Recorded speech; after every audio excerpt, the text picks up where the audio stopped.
Welcome to the Classical Happy Hour. I'm your host, Martin Davids. This is the show where my guests and I talk about music while enjoying a tasty beverage. Then we try to play some music together.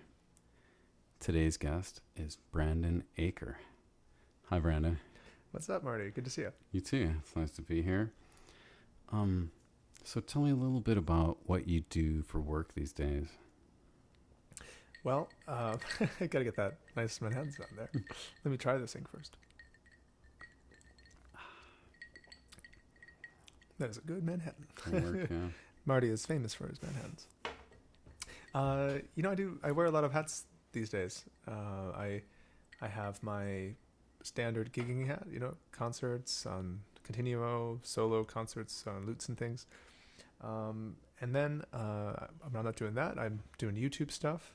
I'm trying to release a video weekly these days, and it's a lot of work. It takes a lot of time. The conception of what are we going to do in that video, the actual filming. Sometimes I have to get other people involved. This last weekend I was in Seattle, and I was filming a video about how to travel with a guitar.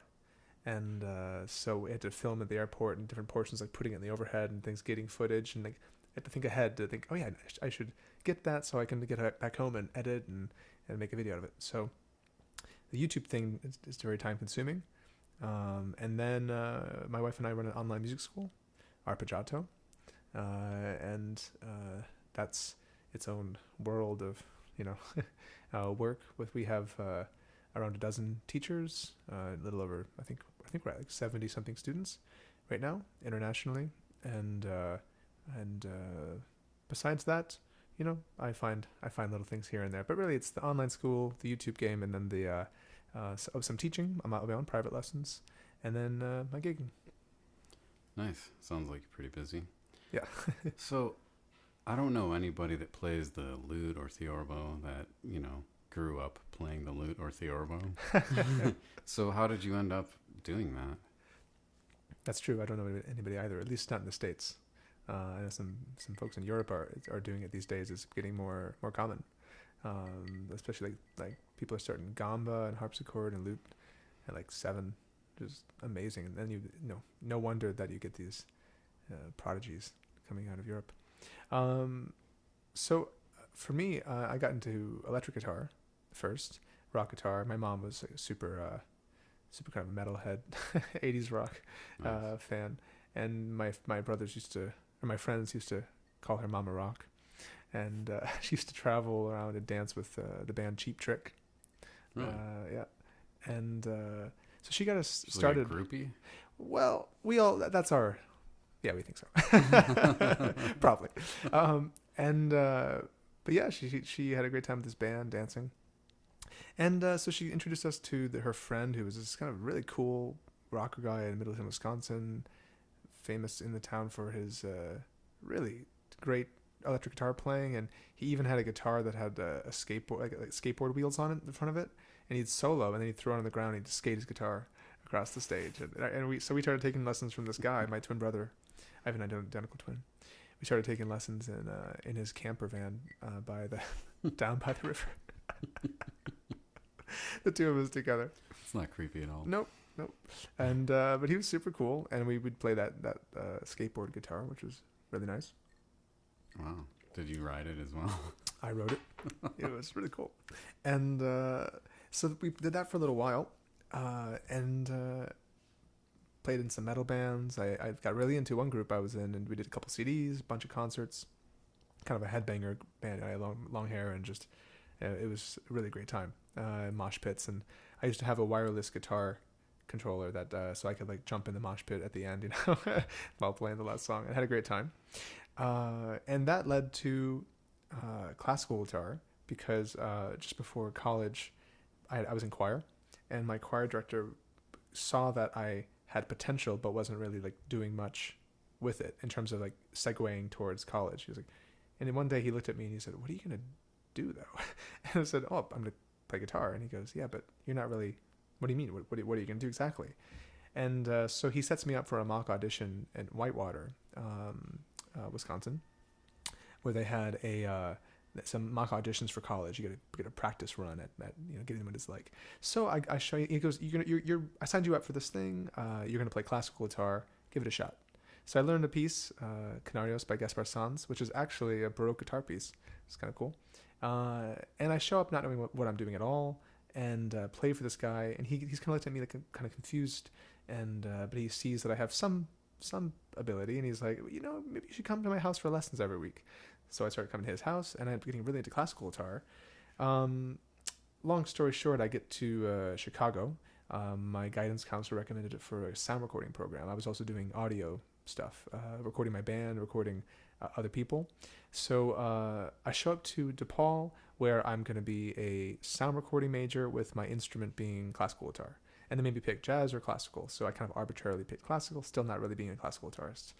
I get there, I do that for a little while, and like a year in, I'm thinking, am I going to double major? Am I going to do one or the other? What's going to happen? I really have no idea. I think everyone can kind of relate. It's hard to decide what you're going to do for a living at 17, 18, So then there was this competition for classical guitar, and I signed up for the competition. And surprisingly, I won the competition. And that gave me like a nice little ego boost right at the moment where they make you halfway through decide what your official major is going to be. And so I went, you know what? I'm just going to do, rather than doing two things kind of halfway, I'm going to do classical guitar all the way. So I dropped the sound recording thing. I decided to be a classical guitarist. That's what I'm going to do forever. And I go all out. Ended up going right to a master's degree at Northwestern. But while I was doing those degrees, I stumbled upon lutes and things. And in my hometown of Madison, they had an early music festival where they have lutes and Baroque guitars and stuff.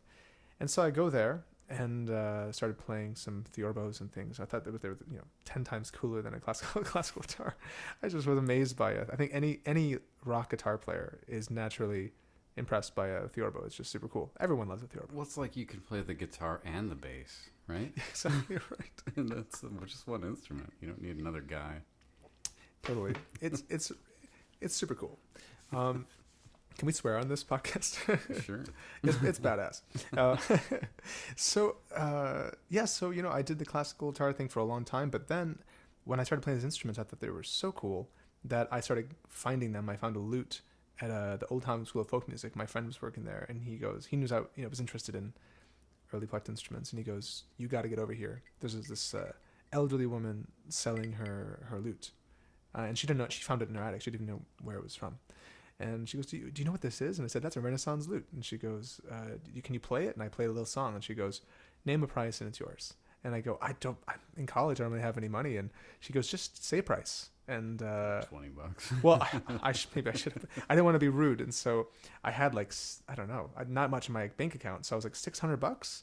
And she goes, okay. I mean, we looked it up right in front of her, and the lute was worth $2,000. And so I said, I can't give you $2,000. And so gave her $600 and walked away with my first lute. Played a lot of concerts on that lute, actually.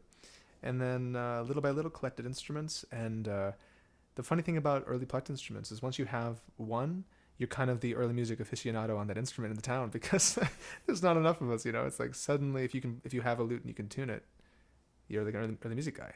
Yeah. So unlike violin players, you guys often start when you're super young and playing at orchestras and all this orchestral experience, and a lot of lute players, like you say, we're rock guitarists or jazz guitarists or whatever, and then we, in our mid-20s or something, discover early plucked instruments, and we're really playing catch-up.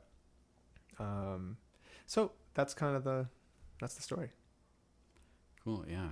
I mean, I'm glad you made it over here. Me too. But I'm sure it was interesting what you're doing before. And of course, you still play a lot of classical guitar on the YouTube channel, right? I do, yeah. It's kind of like my main instrument on the YouTube channel. 1 second, I have these headphones on backwards. Aha, there we go. Yeah, on YouTube, the thing is, I kind of, you figure out through trial and error what people are going to watch, And so when I do a video on lute, I mean, I'm more interested in that these days. I kind of did the classical guitar thing for 10 years, and not 15 years really, but 10 years like all out, just doing that. And the last 5 to 7 have really been mainly early plucked instruments. I don't do concerts on classical guitar anymore. But on YouTube, I still play it because I do a lot of educational content. I just released my first guitar course, like a beginner online course that takes you from nothing all the way to, your first pieces. And we did like a simulated recital at the end. And I just see this big market of people out there who are interested in learning classical guitar. And there's a lot of content online, but not all of it so good. And so I just put my 2 cents out there of how I teach. I've taught a lot, and so I just kind of show people my philosophy, and enough people seem to dig it that it seems to be working, and so it gives me a lot of encouragement to make more. I make videos on lutes and things. I love doing videos about the difference between a theorbo and a lute, or what exactly is a theorbo, how is it tuned, here's some music on it, what's a Baroque guitar. I'd like to do a lot more, but they just get kind of necessarily less views because they're so niche. Yeah. So, it's if you're doing the YouTube game and what's kind of become a job really, and views are directly proportional to how well you're doing on the thing, getting subscribers and all that. The audience steers you a little bit, but I try to stay to my what's the most interesting thing that I actually want to make. Well, it's like an old TV network, right? Yeah. They can't just put whatever the one guy, what show he wants to make, Yeah. No one's gonna watch. Yeah. But what's kind of cool about YouTube is you don't need to have a board of people that pre-approve a subject and it tests well or something like that with a focus group. Instead, you just kind of merit an audience. You put something out there. If it doesn't do well, you say, well, I guess maybe I'll do less like that. And then something will take off and you say, okay, more like that. How can I do variations on this subject? And then little by little, this like infinite space of the internet, which seems intangible, the amount of people on there, suddenly kind of becomes an online community because the same people keep commenting. You see similar people requesting things, and little by little. You read the comments? I do read the comments. I have an app on my phone for like it's a YouTube Studio app.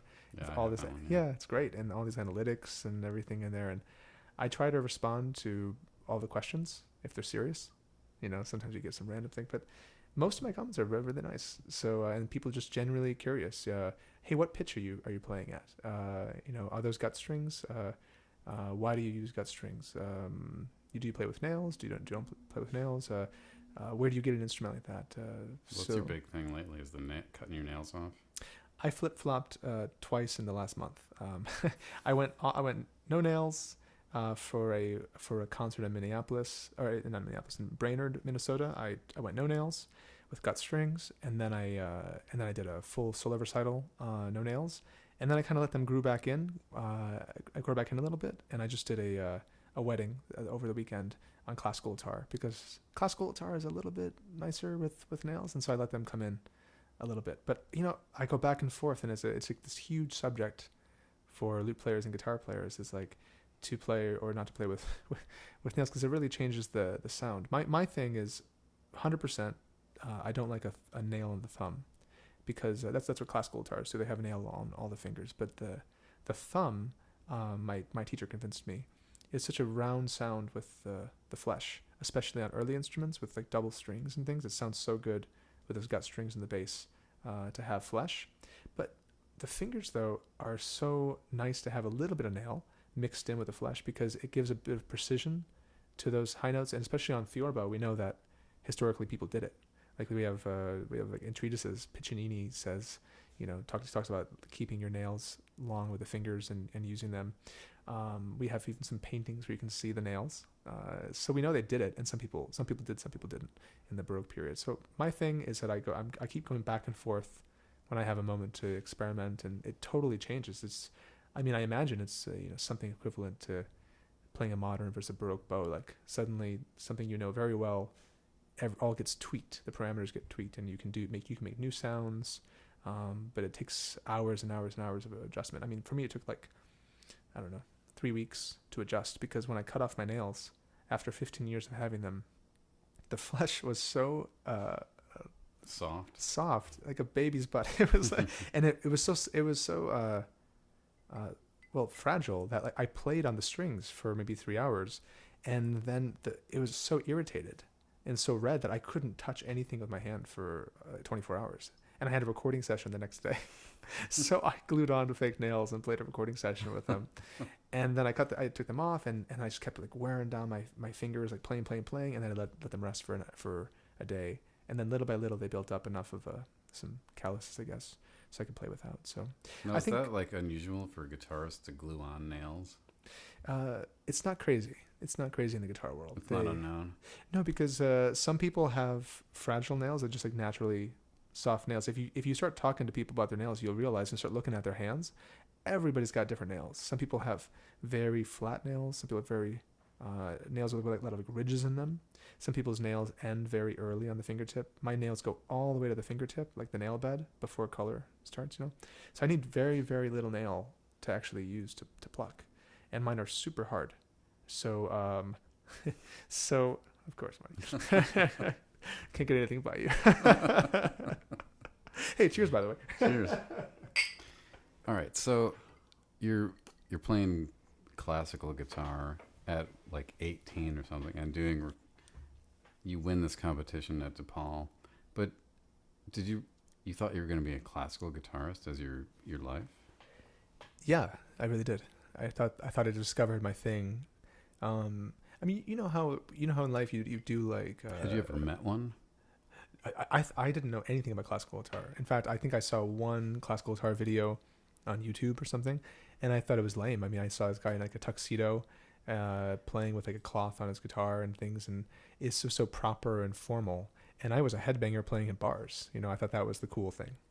And so, like, you never went to the Symphony Center and saw No. one of these famous guitar. No, I didn't like classical music. I mean, I sing in choir. That was my only exposure to classical music. And I liked some of that. That's how I discovered, you know, like Carmina Burana and some Vivaldi and Vivaldi's Gloria. Did that in high school. But I was a metalhead, and I thought that was going to be my thing. So I was convinced I was going to be like a rock guy playing in studios, touring with my band. Then I fell in love with classical guitar, and I was like, this is so emotionally rewarding, and the technical aspects are so profound and intense that you're going to need a lifetime to really master these. But I think, you know, like anything, when you get into a new subject and you feel like you're kind of naturally good at it, it's kind of somewhat easy for you, but at the same time you sense this huge challenge, like this infinite potential for improvement. And like, I loved that idea that there is no end, there's no top of the mountain. You'll be climbing forever because the repertoire, the music is so interesting and emotionally profound. So I thought I was going to do that forever. But then I my master's degree, I kind of got burned out. I was playing a lot of the same repertoire. I started getting into like 21st century music and trying to understand atonal music, trying to understand aleatoric music. And it just was not resonating with me. I could not feel anything emotionally from it, but I felt dumb. I felt like, no, that the progression is the music is getting better, and if I don't get the 21st century music, there's something wrong with me. So you bought into that whole evolution of music theory? At the time. Yeah, it's not the same. It's not the same. It's exactly. I mean, you just have different styles, right? You just have different stylistic rules, and then inside that paradigm, you're playing a different game, you know? And I didn't understand emotionally, intellectually, why are we doing music that not only can you have to give a lecture before we play it to understand. When you play it, even if I know what it is, after 5 minutes I don't want to listen to it because it's just simply not moving me. So I felt like there was something wrong with me. I was blaming myself. I did a lot of research trying to figure out how to understand this music.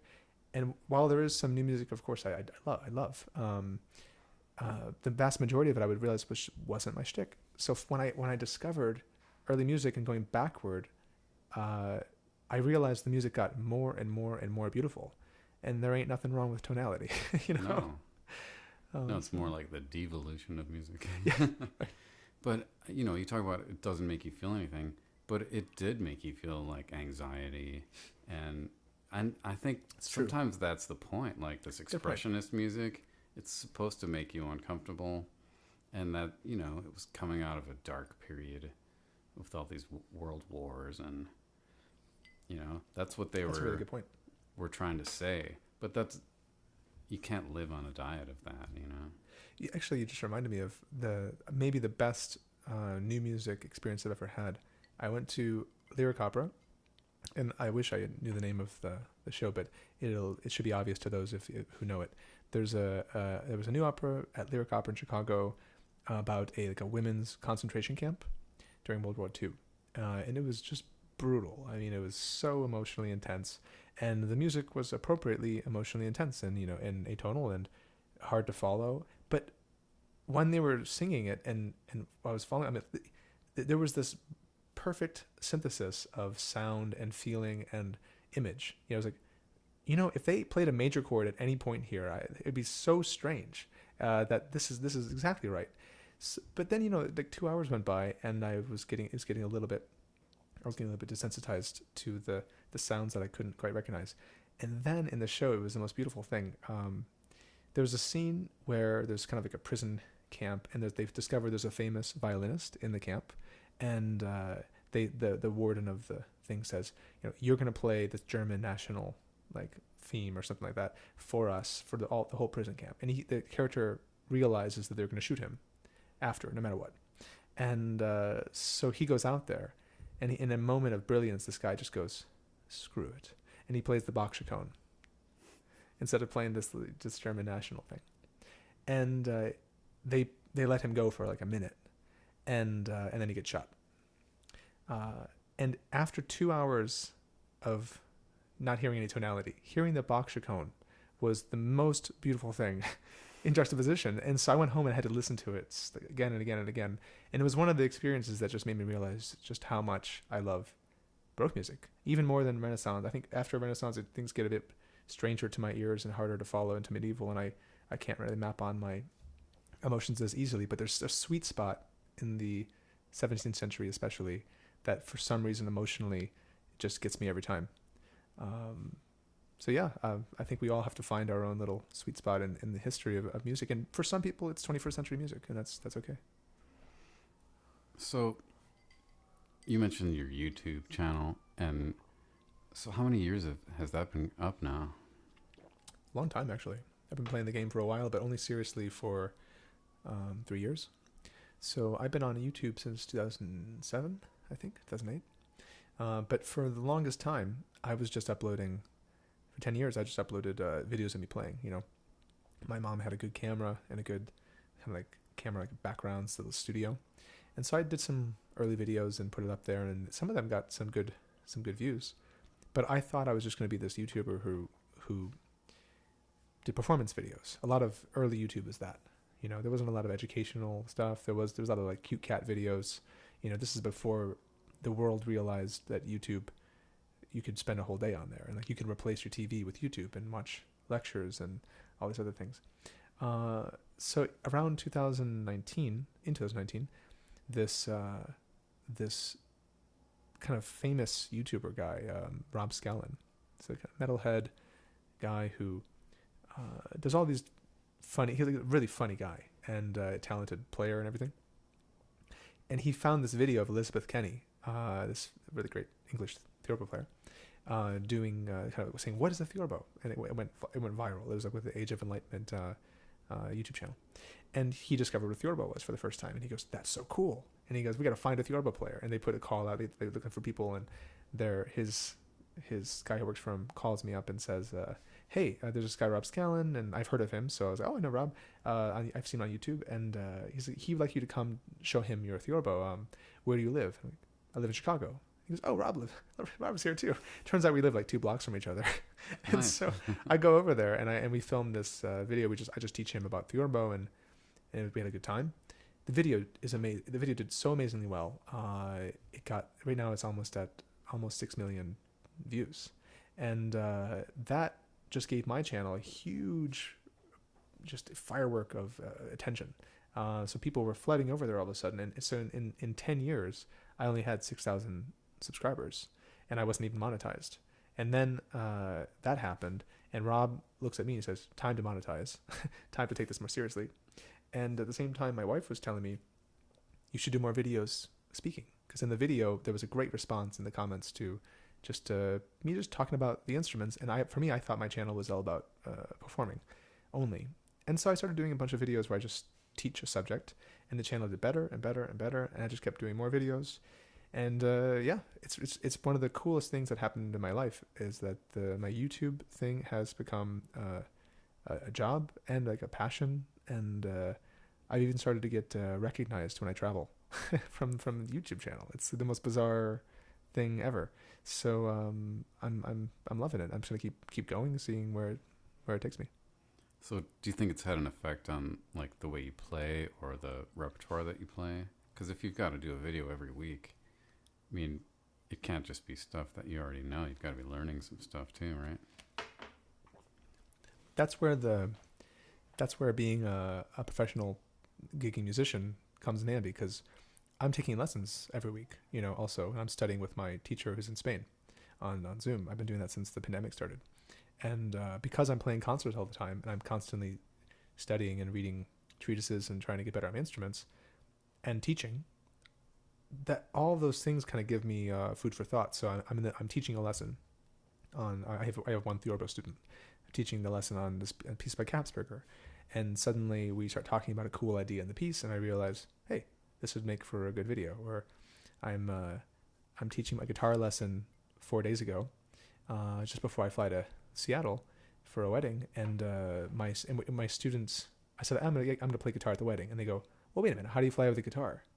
And I said, oh, well, this is how you fly. And then next thing you know, I'm telling them, like, hey, you know what, this would make a good YouTube video. And so I did it. So a lot of times I realize in my teaching I stumble upon ideas which I repeat often. If you teach 1,000 students over the course of 10 years, you end up saying the same things a lot, and you realize people have the same needs very often. And so those often make a good subject. So the teaching inspires lessons, content, and then my gigs, like this most recent recital, I needed to play half Baroque guitar, half theorbo, and I needed to learn a couple more Baroque guitar tunes. And so I did some lessons with my teacher, played those pieces, and now they're ready to record, since I made them ready for a recital. So at some point this week, I'm going to find time to turn the camera on and get those on recording while I have them fresh. So I think the gigging life and the teaching life, that gives food for fodder for if that's the right phrase, for the YouTube videos. Really, it keeps your brain going and thinking. And I think if I wasn't performing and teaching, the channel would get a little stale, because I'd only be making things that I think that people maybe want. But you'd just be some guy that's like a YouTube guy that's all you do. I mean, there's a lot of people doing that. There's a lot of full-time YouTubers, and actually my channel is at the point now where I definitely could do that. I could go full-time. This guy Rob told me that he went full-time at like 20,000 subscribers. I mean, this maybe even too soon, but you can do it. You can go full-time and make more than a video a week, and it's this weird thing that really has a lot of potential. I mean, there's infinite potential on YouTube to change your life. So for the time being, I don't see myself, I can't do more than a thing a week, and sometimes not even that, because I do love performing with you and other people in Chicago, and traveling and playing gigs. It's like my favorite thing. So right now it's like all the kind of the triangle of performing, teaching, and the YouTube thing is working. So I think I'm just going to keep doing that and see where it goes. Maybe it'll change. So what other instruments do you play besides the guitar and the theorbo and lute and stuff? I have a lot, as you can see around me. Yeah, you guys can only hear us, but there's stuff all over the walls, including a trumpet, it looks like. Yes, not properly hung up yet, the trumpet. So I have a ponderi, which is a Georgian instrument. That I think I still need to give back to my old choir teacher, actually. I have a chongari. No, sorry, actually the chongari is not here. I have a charango. The charango is from Argentina. I played that in a couple gigs with a choir, Argentinian choir, for this piece called Misa Criolla. Our director of Third Coast Baroque, Ruben, is an insanely good charango player. Yeah, he was on the show. Every time that guy picks up a charango, it's just it's the most impressive thing. Ukulele, of course. I've taught some ukulele and I play a bit. I have a saz. I have a mandolin. I have an oud over there, and then there's a kanun, which is two Arabic instruments over there. Kanun is like a lap harp. I don't play that well at all. I can barely tune that thing. But the oud I play just a little bit, and it's I'm super interested in getting into the maqams and like trying to understand how to do it, like improvised taksim, and it's totally fascinating. But I don't have enough time. But the instruments I play professionally, like I would say theorbo, Baroque guitar, Renaissance lute, Baroque lute, arch lute. I just got into arch lute. I have another one coming on the way. Then there's classical guitar, steel string guitar, electric guitar. there's variations on those things, but that's okay. Those are really the ones that these days I play. I've played others in the past also, but these days really early music has sort of become my main thing. Yeah, So. I think when I first met you, you'd done that like Schubert album. Yeah, I mean I was super into that. I love Schubert, and the baritone on the CD, Ryan DeReich, is just such a great person and also interpreter of Schubert. So we got super into that. Recorded the CD, and I wish I would have recorded it on a 19th century guitar. So that's the new instrument on the way right now. Is this maker in Canada is sending me a 19th century replica, and someday I'd like to get an original. That'd be cool because I didn't realize that people played Schubert on guitar back then when he was writing his music, right? He published dozens of pieces first on for guitar, and then later they were arranged. So a lot of the songs that people know were originally guitar and voice, not piano. And there's a whole thing around Schubert traveling. He traveled with a guitar and never traveled with a piano. So, and then there's strange things like the chord shapes, the inversions and things that he chooses are guitar inversions, not piano shapes. So, because no one ever, like your music history class, no one's like Schubert was a guitarist. They never would say that. Yes, right. Well, and I would argue that in my music education, even when we went through the Renaissance and Baroque, there was very little talk of lutes even. It's almost as if there was a secondary thing when in fact the lute was like the most noble, prestigious instrument you could play in all the Renaissance. So there is some strange. We're all biased, Even the guitar too. I mean, the guitar. How many of them did they make in the 20th century? Like, an unbelievable number, right? I would argue that it's tainted by the folk movement. And our perception books that were published after the 70s and things like Taruskin and the Richard Taruskin book and all these other things they're biased. They're modern people who are biased by the idea that the guitar is a folk instrument and a hippie instrument and these things. This really damaged the guitar. And in the early 20th century, the guitar was a steel-strung instrument when it came to the States especially. It was a steel-strung folk instrument, more akin to the banjo or the mandolin. People simply forgot in 100 years that it was a prestigious salon-era instrument played by virtuosos all throughout Europe.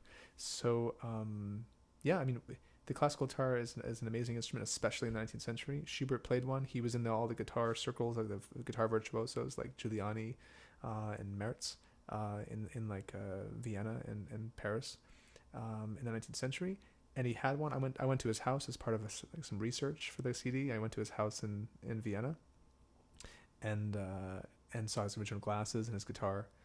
And so the guitar that I'm getting as a replica is one that's very similar to that time period, and it'll sound really good. So I wish I would have recorded that CD on a 19th century guitar. So is there like Schubert solo guitar music? There's not, but he wrote some for guitar and voice, and then you have there's some for several singers and guitar, but no, there's no solo. But there's music. solo piano music, right? Yeah, he wrote a lot of solo piano. But I think it's probably likely that he wasn't a great guitar player. Good enough to plunk some chords. I mean, I feel I don't know how well Schubert, but Heidenrostlein is boom bum bum body. It's very boom chunk. That's kind of the folk German style at the time. The accompaniment was very boom chunky. Bottom top top top bottom top, and the guitars a lot of his textures are kind of like that, and it's more upbeat skibby songs, and it works really well on guitar actually. So I when he did write guitar things, and actually I have a really beautiful book, a coffee table book that's all about the original manuscripts that were published at the time for guitar. And one interesting thing you see is when he writes for guitar, the music is very simple and boom chunky, not sophisticated, compared to other guitarists at the time who are virtuosos. Then look at Schubert do the same accompaniment on piano. I mean, it's incredible. His solo repertoire for the piano is so incredible. So I think it's very likely that he was kind of a pretty good, okay guitarist, enough to compose on, travel with, use it as a resource, a medium to compose. And then when he really wanted to get sophisticated with his music, he used his instrument that he really understood. Well, it's a lot easier to carry than a piano. A little bit. Especially on an airplane. That's not how he was getting around. Probably not. All right, so now I have a really important question. I asked one of my kids if they had any questions for you, and they want to know, are you a vampire?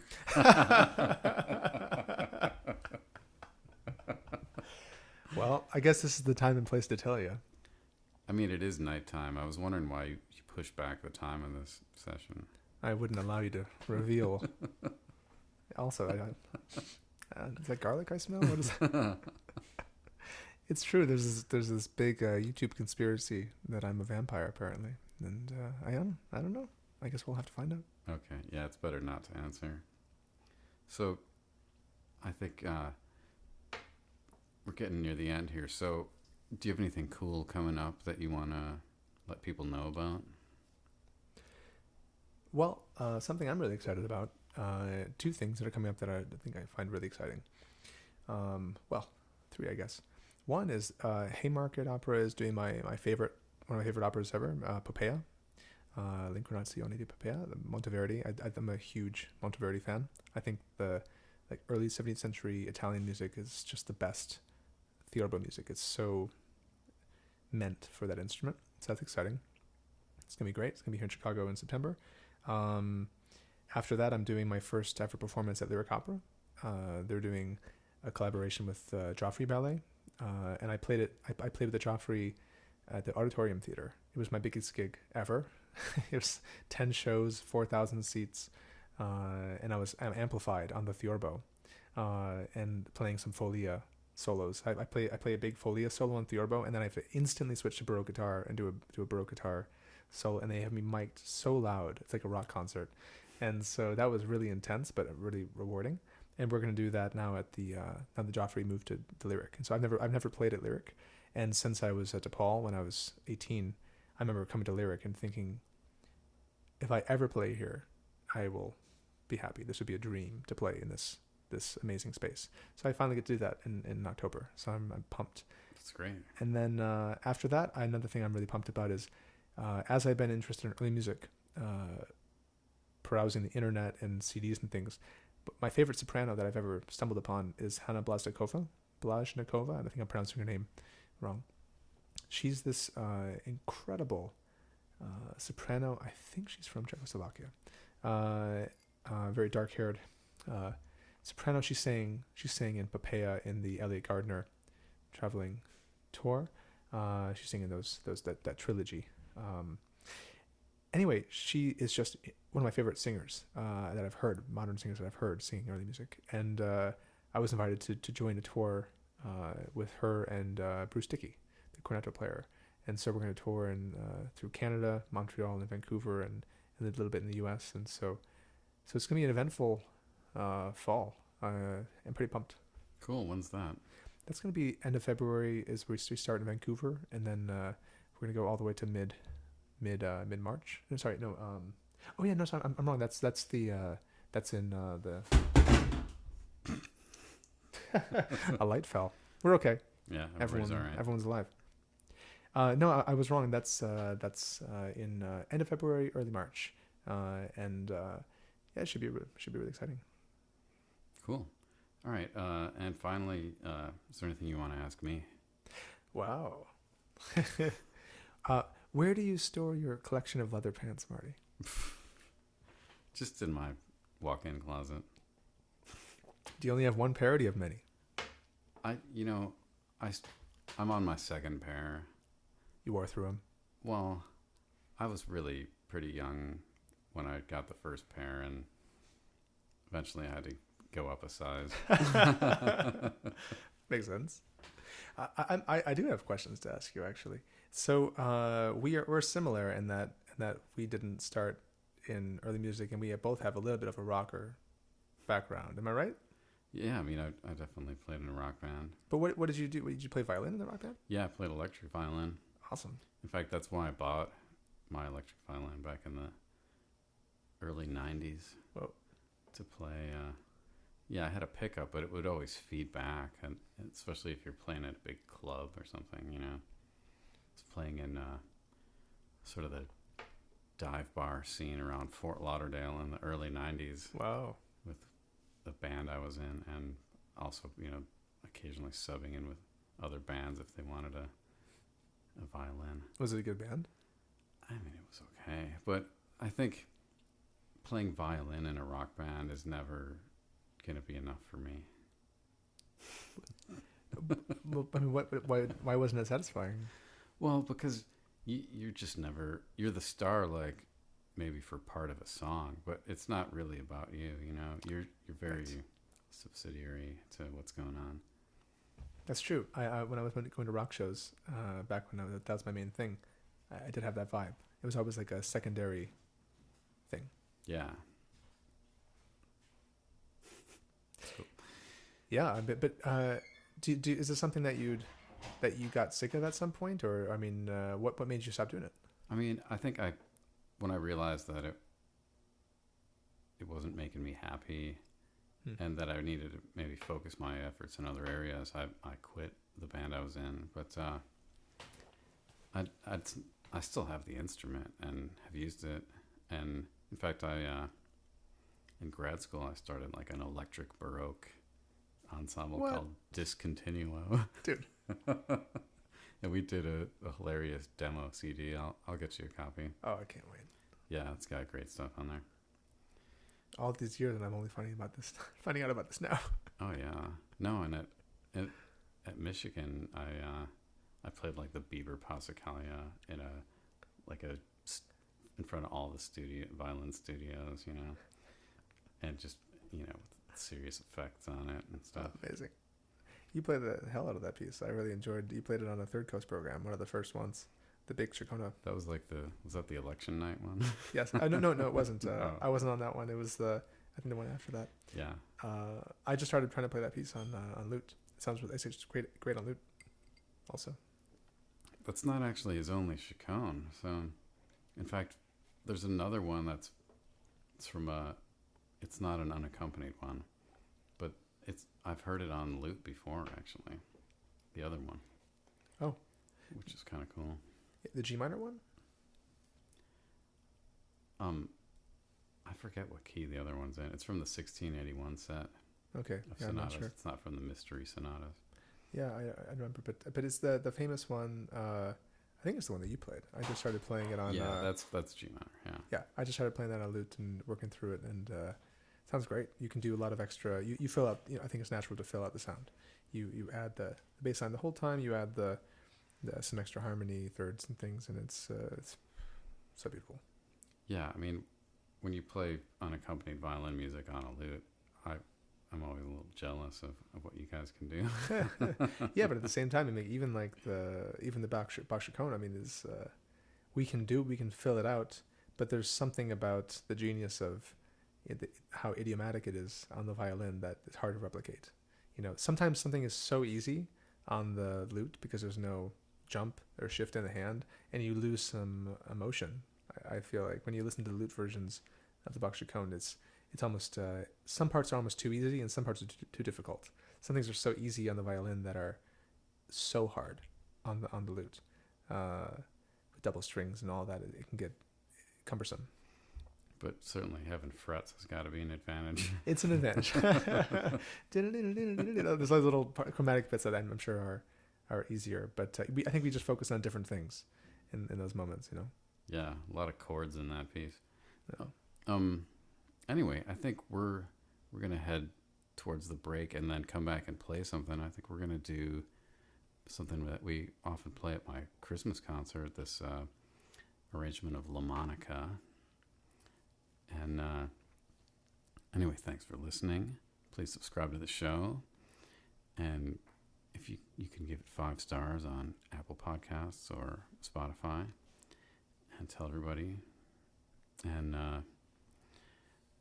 go to, what's your YouTube channel called? If you just go to my name, Brandon Acker, you just search that on YouTube and you'll see my channel. Okay, and you can see his name in the show notes. And keep going to bachfor2.com and buying my arrangements. They're great. Okay, we'll be right back.